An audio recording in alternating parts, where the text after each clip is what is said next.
warm welcome to Great Principles. I am Seema Chhoriya. Our guest today has received recognition from Honorable Minister of Education for excellent performance of students for 2 consecutive years in 2015 and 16. She has also been recognized by Ministry of Human Resource for being amongst the best coordinator for school adolescence education program in the year 2009, and from the Regional Directorate of Western Region for commendable contribution towards achieving brilliant results in the year 2004-2005. MCOM, B.Ed, MPhil, ICWA, UGC NET with over 19 years of experience. As an educator, she's dynamic and versatile personality and is a positive source of energy for people around her. We are honored to welcome Miss Ritu Kapur, Principal, Lokmanya Tilak International School, Navi Mumbai. Welcome to the show, ma'am. We are extremely privileged to have you here. Thank you, ma'am, for introducing me and using such wonderful adjectives, which I was not aware about myself. Thank you so much, Seema. Ma'am, we are honored to have you here. So, ma'am, we would like to know something about you and how did you came in this noble profession? Ma'am, people, they say that I am calm, composed, I am very supportive, I am controlled. But for me, I believe in simplicity. And, I started my career in a corporate world as an editor to a law publishing house. And then very soon I shifted to world of education. I think so it was my passion towards sharing knowledge, my love for children, and that enthusiasm to make some difference in the society, which led me to have a very successful, very satisfying career in education world. So believe me, if someone asks me that, are you happy? Yes, I'm extremely happy with what I'm doing today as an educator. Thank you. Wow, ma'am. Ma'am, the corporate sector and education sector, both are very different, but I personally feel after meeting so many educators from around the world that this particular section of principalship, this require various talents of different various skills to be a school leader. I'll say becoming a corporate leader is easier for me, and it seems really very difficult for me to be a school leader. So how do you find this difference? Difference, yes, because I have experienced little bit of that world also. Ma'am, this sector makes you feel that you are connected to the society.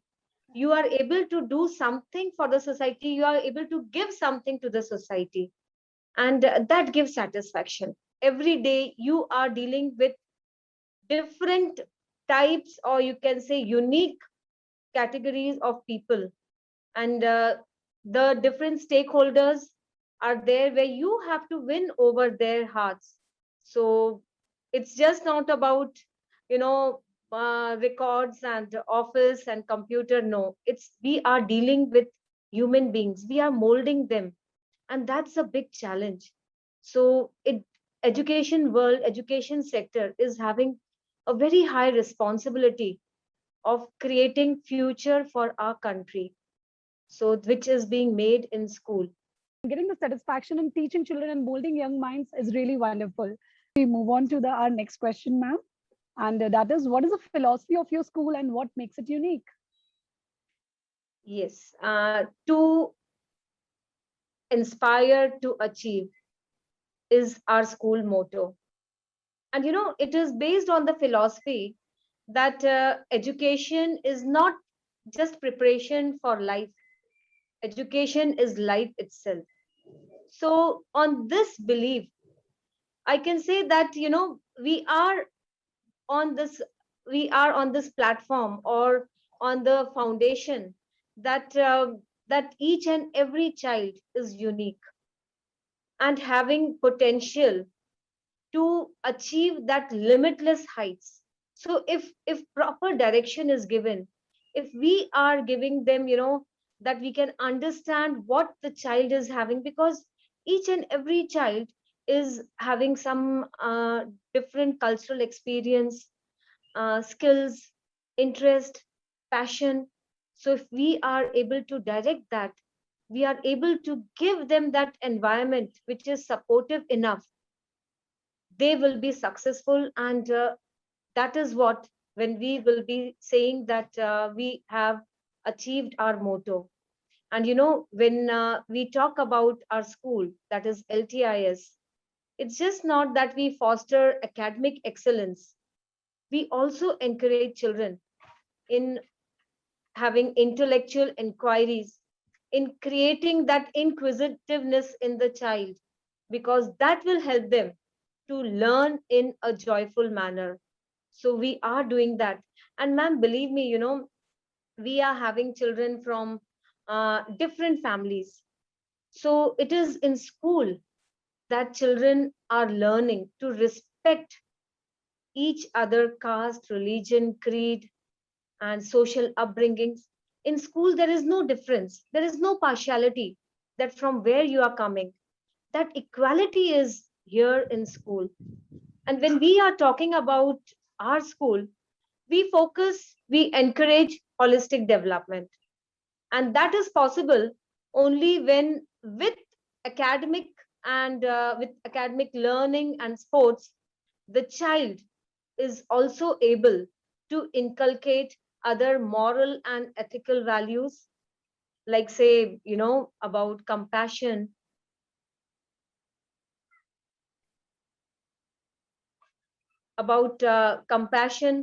then respect for others. Yes. So, ma'am, it's very, very important that the child learns this, they have that, then only the child will be balanced and principled. And it is in school, in the school environment, that can be done. And and that's why we are unique school to say. So this is Lokmanya Tilak International School, a very wonderful school which believes in holistic development of a child and imparting values to the child, making them more empathetic towards the society. So that's a wonderful thing to do. Going ahead, ma'am, what should be the ideal timings for school and ideal duration of classes? There are many parents, many children, those who say, "Bachche ko jaldi utna padta hai," and it's so troublesome. Some schools work too early, some schools have late durations. So what is your thinking on the same?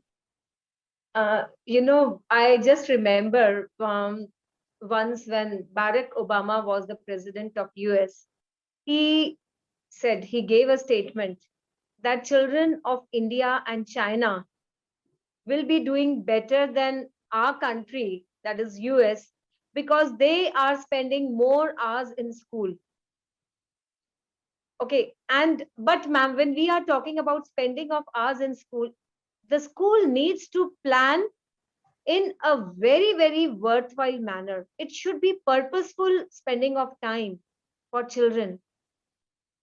Right. So when we talk about the number of hours, I feel that 6 hours per day on an average, because if we talk about pre-primary children, for them 3 hours, 3.5 hours are sufficient.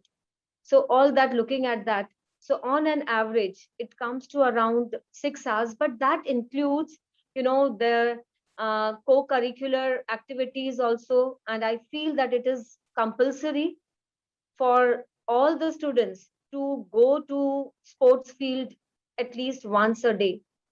So that is physical growth, and mental growth also happens in sports field. So that is important. And co-curricular activities like dance, music, yoga, and library, all these things are important in a child's growth. So that, we can say that around 6 hours of school duration. And as far as period concerned, the duration of a period, according to a research and according to my experience, I'll say that a child attention span is for around 20 minutes. Okay. But a teacher needs time to bond with her class, to, listen to the students, That is very, very important. A teacher has to be a good listener.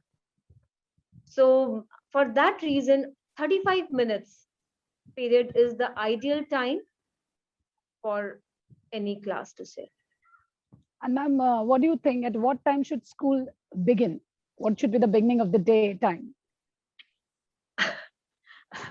For me, I feel that there should be two timings, for secondary class onwards, that is class 6 onwards, where they need time for self study as well.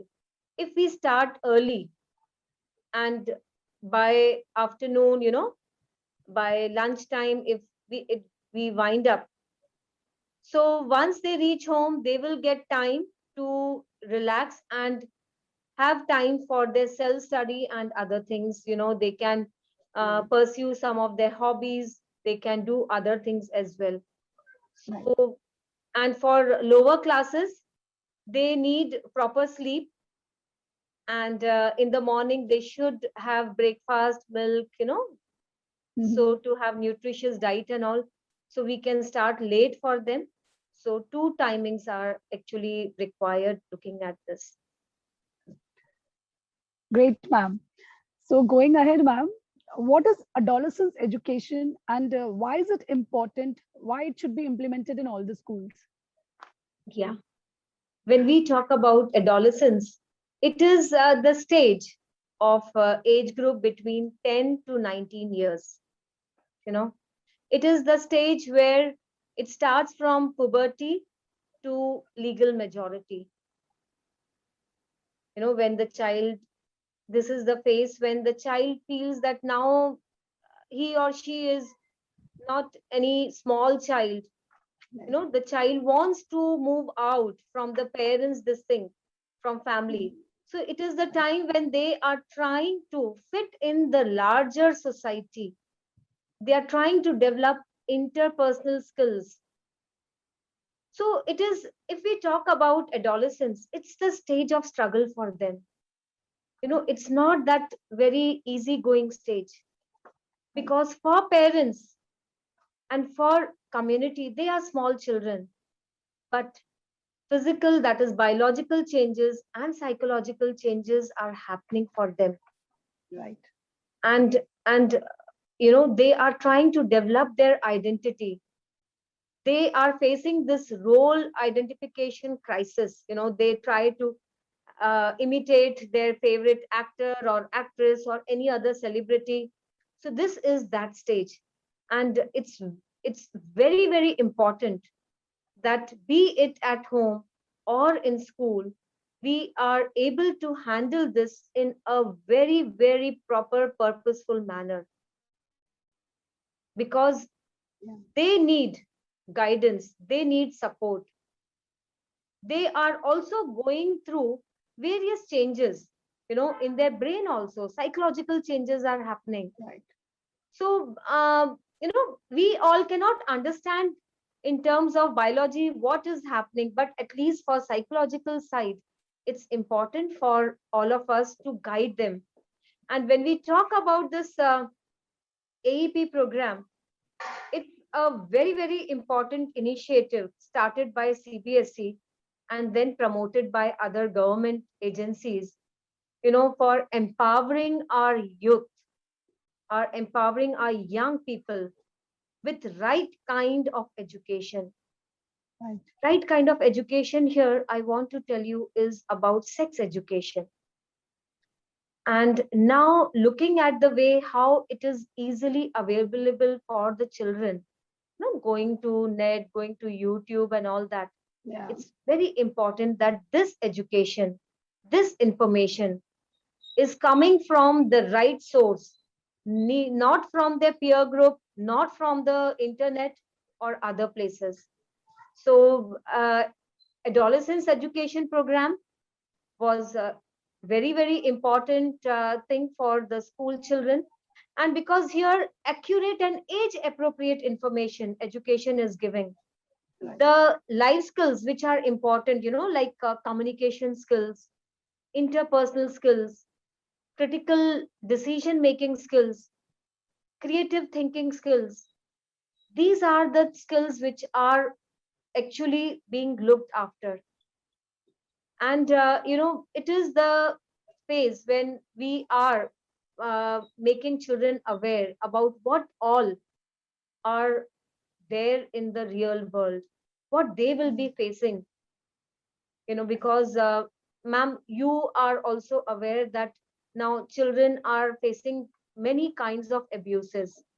Yeah. It can be physical abuse, it can be mental abuse, it can be substance abuse, you know and sometimes to be in their peer group, to be there when their heart, when their soul is saying that no, it is wrong, they are still going for it. So in this, we are making children learn to say no when their heart is telling that it's wrong. So that's why it's very, very important. And in this way, the child is able, to respond positively and responsibly to the challenges which are posed in front of them. So Right.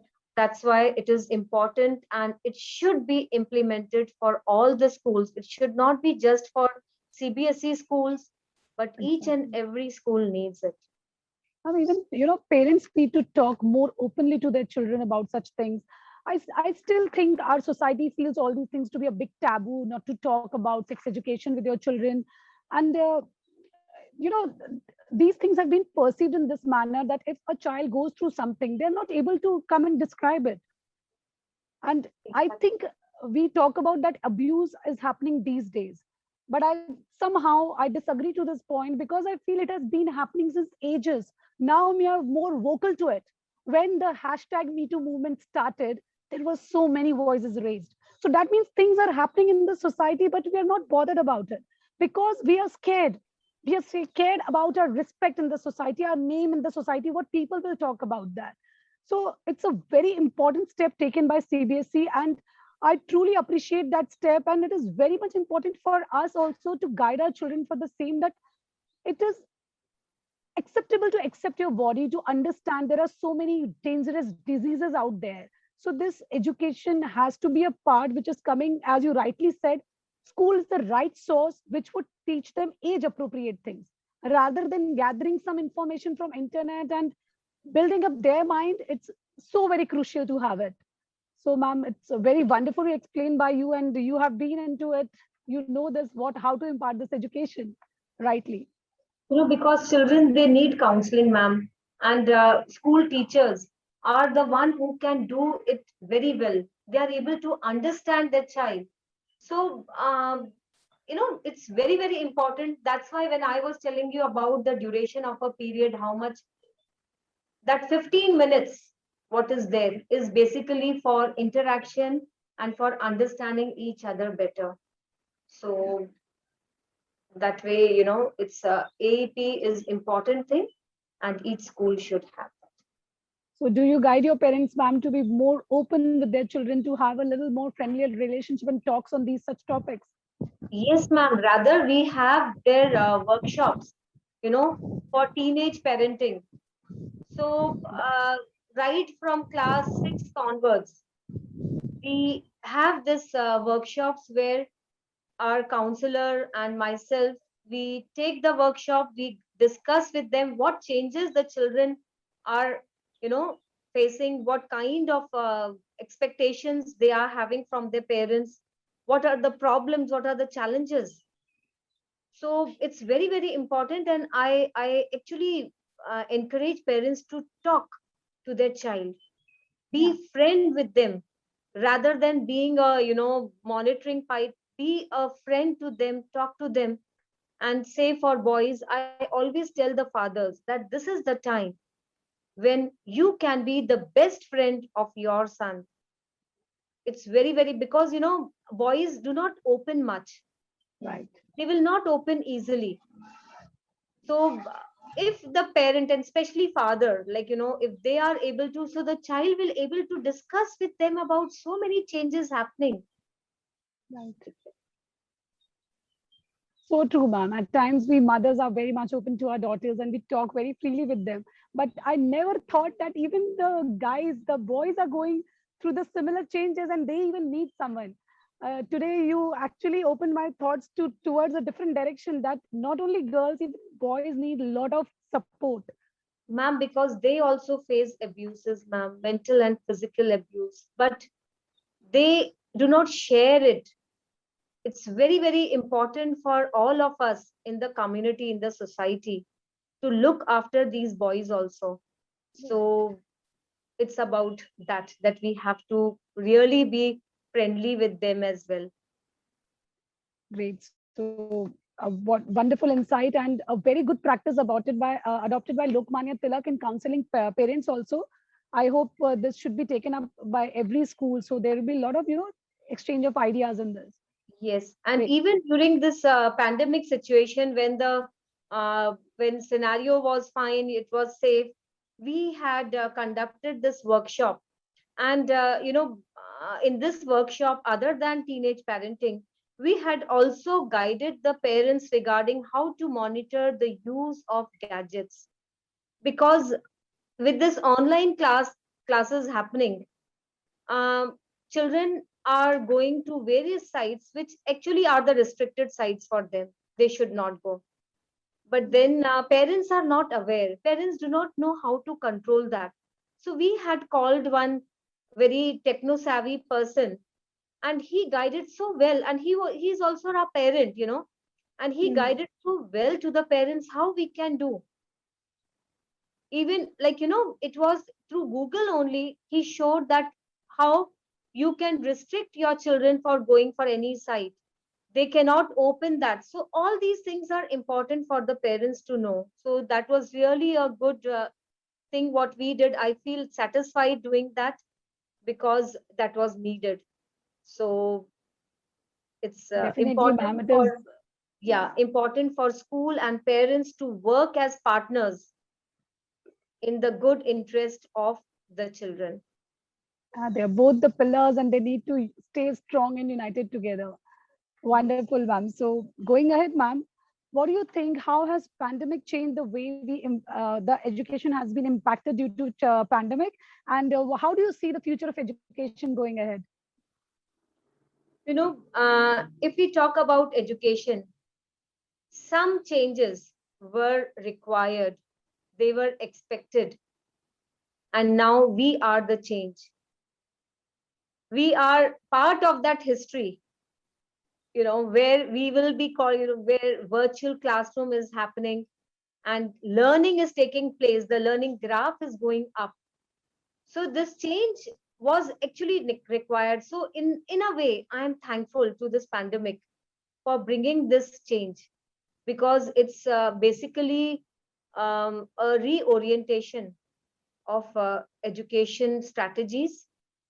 And now I think so there is a change in the the agencies of teaching, in the sense that now it has passed from teacher to student. You will see, that children are taking so much of interest, rather they are helping teachers. Ma'am, like this, if there is some issue the teacher is not able to tackle, they will guide, and they are very proudly doing it. So somewhere I feel that this agency has changed, and it's a rebirth of education system. And post pandemic also, there will be, student wanting for not 6 days school, but it can be flipped teaching going on, in the sense 3 days school and maybe 2 3 days online virtual, because virtually also schools have been successful in imparting education. So, and conducting of all activities. I just wanted to share that recently we had inter school dance competition, and it was a great success. Virtually. Virtual, Wow. it was virtual, and children to showcase their talent. They had not kept themselves restricted to their four walls. Few children had gone to their terrace, and I could see that the the way they were doing, they were even in the hot sun, they were trying to do their best. I have seen children going to gardens in open areas. So they children and you can say the society, or to say the education sector, they have become successful in this. We have conducted yoga day, international yoga day, or even investiture ceremony, or all other competitions, right from pre-primary to our secondary level we have conducted. So now it will be flipped schooling, that is for sure. And of course, blending form is required, where use of technology will be more needed now rather than chalk and board. So Definitely, pandemic has acted as a catalyst and given a sudden boost. Now you have to be tech savvy. There is no other option left. I have known that many schools and many teachers were a bit apprehensive of everything. I'm going to do it, but they all learned it brilliantly, and they are working seamlessly over the net. They are so pro, and as you rightly said, children feel great when they teach something to their teacher. They feel like, oh, I have a better I am at a better now. Becoming better and better now because I'm able to guide my teacher. So, yes, in a way, this has really given a great boost and revolution to the education of India, which was very much needed. exactly. And now learning will become more personalized. With Yeah, this, it will become more personalized. So children will enjoy their schooling basically. great, ma'am. So, ma'am, there I'm sure there must be many proud moments, but we would like to know one such proud accomplishment in your career which you're most proud of. Ma'am, I'm a teacher at heart. First, I'm a teacher, then an administrator, to say, or a principal. And for a teacher, there are so many such moments when their children are achieving something. And believe me, when in my career, when my special able student, when he scored such wonderful results, I really felt that I am on the seventh cloud, because that child had he was so demotivated, there was hardly any confidence in him.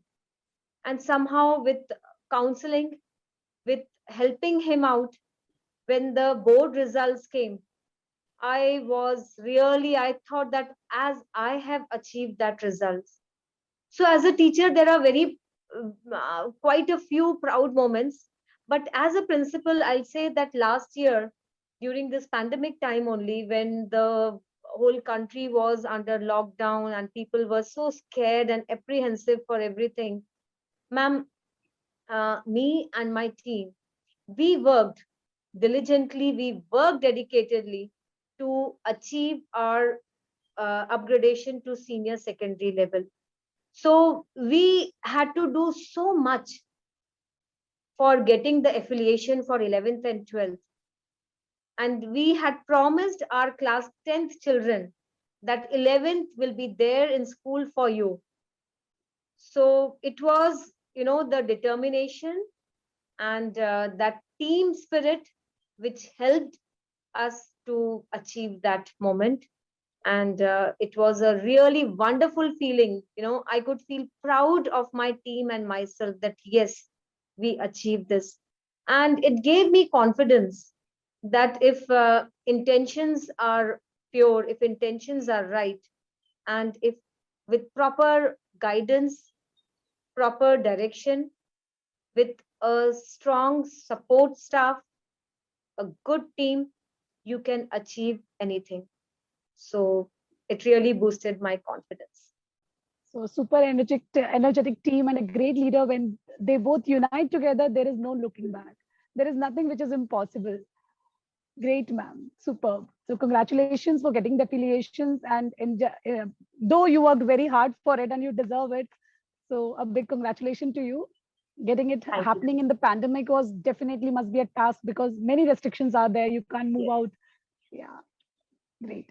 So, ma'am, this was like the proud moment. So I'm sure some challenges must have also been thrown in front of you. So any stressful scenario and how did you handle it in past? Ma'am, there were quite a few, and even now we are facing, but I can say that with a proper vision, or you can say with your calm attitude, you can overcome any kind of stressful moment. So we need to have control on our emotions, because you know especially now from last 1 year, it had been very stressful. Yeah. But as I'm telling you, so I will not name any kind of moment or event like that, but yes, I will just say that have faith, and this time too shall pass. So I have won with that, and I know that we all can do. Wonderful, ma'am. So this is ma'am who believes in power of faith, and it definitely works. So on this note, we reach to the very interesting section of the show, which is called rapid fire round. You need to answer in one word only. Okay, let me try. Okay, so this particular question demands three words. If you would characterize a great school principal with three words, which words would you choose? Three words. Yeah. It has to be vision, it has to be collaboration, and a leader has to be fair and fair. Okay, three words. Okay, great. So collaboration, vision, and fair. Great. Name a school principal you admire the most. My first principal, uh, he is late Dr. KB Kushal. You know, okay, I have to one word only. So, because what qualities, I'll tell that with his clear thoughts and far-sighted vision, it was wonderful to work under him. That made him my leader, or you can say one inspiration for me, whom I will be following throughout my life. Wonderful, ma'am. So another question, the next question is, what is the most lacking thing in curriculum today? Connectivity and interactivity. All Connectivity right. with the real world, and interactivity means children need appreciation. Then the learning takes a proper. Very true, ma'am. Okay, next question. In a classroom, what should be the optimal teacher-student ratio? 1:20. 1:10. Great. Now, does handwriting still matter in digital age? Yes, it It- matters. And in future also it will matter, ma'am? Actually, ma'am, when we are writing, we are having control on our thought process. Okay, so because if you are writing with pen, you cannot cut and then do. But when people are typing, they can just erase that, they can do backspace delete or something. So the thought process is more under control when we are writing. And I Writing. feel that reading of books and handwriting should not go any time from this world to say. Google is coming up with wonderful things. Now we have speech to text. So Yes, we you know, don't know what is going to happen in future now. yeah. So So that's why, going ahead, ma'am, yeah. Hmm, and please. I got to learn a lot about your work, your profession. Now, what would you love to do in your pastime? What are your hobbies, and why do you enjoy them? I am a nature loving person. So I love trekking. I Wow, love trekking and going for long drives, walking, going for long walks, yoga in open, that I love to do. And I love painting. So painting is for me kind of meditation. I love doing that in my free time. So, and sometimes even reading books. I used to read a lot, but of late it's reduced. So I want to increase it further. So these are my. Wonderful, ma'am. Now this brings to me to the last question of the day, which is called our question of the day, or you can also say that it's a viewer's question generally. Having learned from our past, how do we prepare the next generation for their future? Next generation are the millennials or generation X, Z to say. They are now in that level, you know, where for them, technology on their fingertips. Anything you can ask, they are ready with it. But of course, we have to upgrade, we have to upskill ourselves to meet that level. Basically, it's about upgrading ourselves.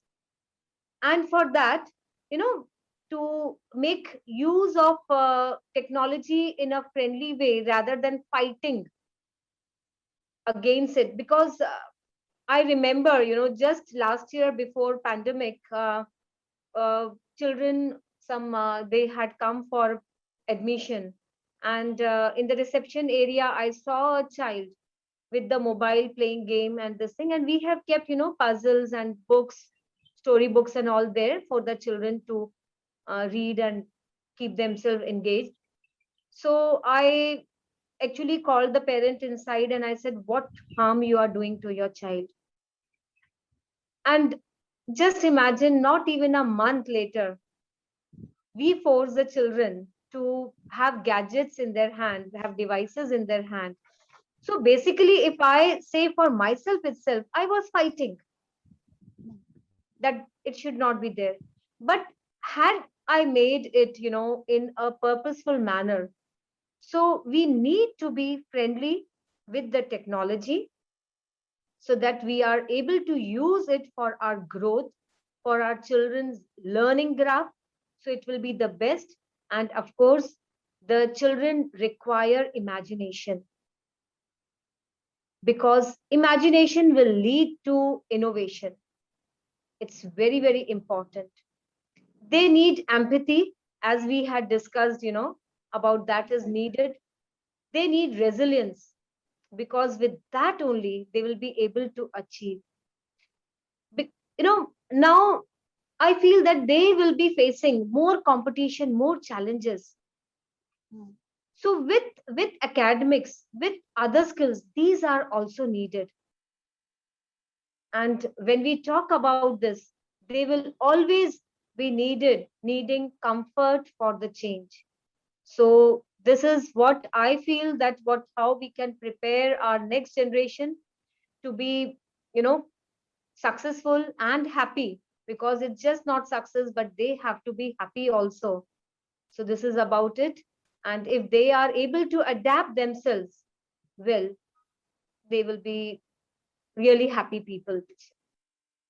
Ma'am, if I would like to add here one thing, if like something from my past, I think that I wish my children would be taught. So what would be that thing? What you would relate from your past that children should be taught even today and even in future? That one thing. Ma'am, how to survive? Survival skills are very, very important. You know, mostly in schools, we are focusing on marks, on academic performance, on sports, how many medals, how many winning we are doing in debate and all that. But for survival, where mostly children after 12, they are going to hostels and college and different places. So I really feel that those skills are very important. And that's why I have made it compulsory for my students from class 9th onwards, that they will be doing cooking. We are having, cooking sessions for them, cold cooking as well as cooking in the kitchen, in school kitchen. And then we are having stitching for them. They have to do stitching, with needle and thread. That session is taking place in school. We Mhm. are also teaching them how to repair few electrical things. Okay, little bit of plumbing part. So Mhm. these we have made it, ma'am, because I feel that myself, if I have to do something for electric work, I get scared. I cannot handle anything related to plumbing, all these things. Or if I talk about the boys and also they don't know about cooking or stitching and all, because that is needed. Even for girls, I'd say, one time I saw a girl um, having safety pin put in her this thing. So I felt, why I asked her, why you have not got it stitched, little bit stitches. You can also put, no, ma'am, I don't know. That made me realize that no, this is needed for all. So So that these is it, ma'am. Yes, few basic skills are needed for children to survival. Survival actually is the most basic necessity which they require. So yes. absolutely delightful conversation with you, ma'am. A lot of insights we got. So ma'am is a nature lover. She loves to trek. These are some fun facts that we came to know from her today. And along with that, she's very calm and composed lady. And the Lokmanya Tilak International School has some unique programs. They are building children to be a survival in real world by teaching them such basic skill like cooking, plumbing, electrician. This was an absolutely insightful discussion with ma'am, and I'm sure all my viewers, you must have enjoyed the same. So thank you so much, ma'am. It was wonderful to have you here. Thank you so much. Thank you, Seema ma'am. It was really a great honor for me, to be with you and discuss on so many things. I'm really happy with the way you have, taken out time for me and for asking these questions. So all these questions were somewhere, it has touched my heart. So thank you so much. Thank you. Thank you.